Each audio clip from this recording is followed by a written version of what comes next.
जय श्री राम। यहाँ तक की रामायण कथा मैं कह चुकी हूँ। आगे की कथा इस प्रकार है। राम का दंड कवन, प्रवेश, जटायु मिलन, पंचवटी निवास और श्री राम लक्ष्मण संवाद। हे प्रभु, एक परम मनोहर और पवित्र स्थान है, उसका नाम पंचवटी है। हे प्रभु, आप दंडक वन को पवित्र कीजिए और श्रेष्ठ मुनि गौतम जी के कठोर शाप को हर लीजिए। हे रघुकुल के स्वामी, आप सब मुनियों पर दया करके वही निवास कीजिए। मुनि की आज्ञा पाकर श्री रामचंद्र जी वहां से चल दिए और शीघ्र ही पंचवटी के निकट पहुंच गए।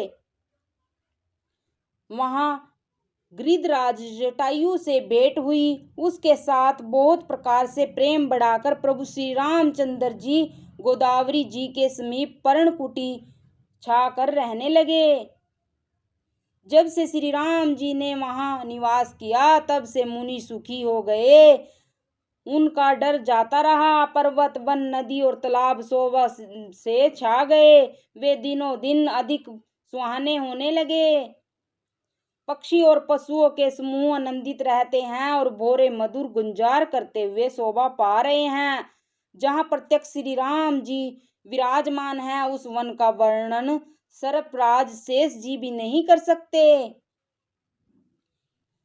एक बार प्रभु श्री राम जी सुख से बैठे हुए थे। उस समय लक्ष्मण जी ने उनसे छल रहित वचन कहे। हे देवता, मनुष्य, मुनि और चराचर के स्वामी, मैं अपने प्रभु की तरह आपसे पूछता हूँ।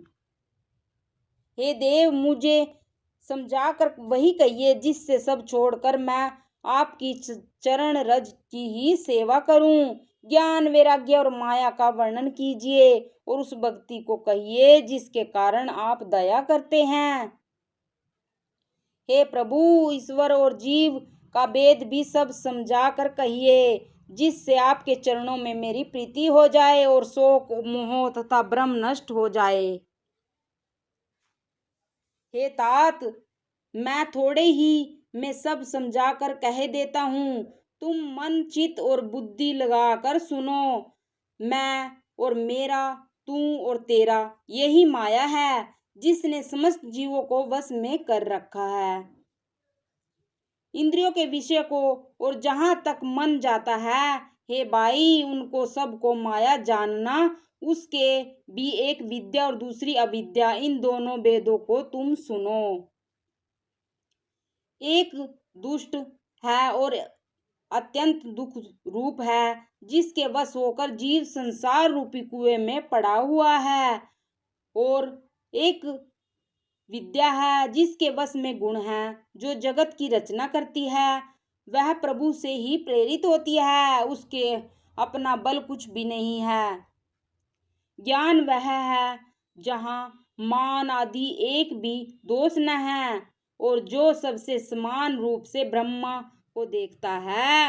हे तात, उसी को परम वैराग्यवान कहना चाहिए, जो सारी सिद्धियों को और तीनों गुणों को तिनके के समान त्याग चुका हो। जिसमें जो माया को, ईश्वर को और अपने स्वरूप को नहीं जानता, उसे जीव कहना चाहिए। जो बंधन और मोक्ष देने वाला, सबसे परे और माया का प्रेरक है, वह ईश्वर है। धर्म से वैराग्य और योग से ज्ञान होता है तथा ज्ञान मोक्ष का देने वाला है, ऐसा वेदों ने वर्णन किया है। और हे भाई, जिससे मैं शीघ्र ही प्रसन्न होता हूँ, वह मेरी भक्ति है, जो भक्तों को सुख देने वाली है। वह भक्ति स्वतंत्र है, उसको दूसरे साधन का सहारा नहीं है। ज्ञान और विज्ञान तो उसके अधीन है। हे तात, भक्ति अनुपम एवं सुख की मूल है और वह तभी मिलती है जब संत अनुकूल होते हैं।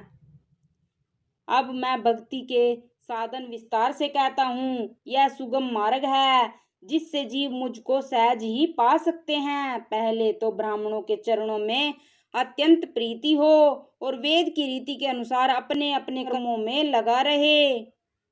इसका फल फिर विषयों से वैराग्य होगा। तब मेरे धर्म में मेरा प्रेम उत्पन्न होगा। तब श्रवण आदि 9 प्रकार की भक्तियां दृढ़ होंगी और मन में मेरी लीलाओं के प्रति अत्यंत प्रेम होगा। जिसका संतों के चरण कमलों में अत्यंत प्रेम हो, मन वचन और कर्म से भजन का दृढ़ नियम हो, और जो मुझको ही गुरु पिता माता भाई पति और देवता सब कुछ जाने और सेवा में दृढ़ हो।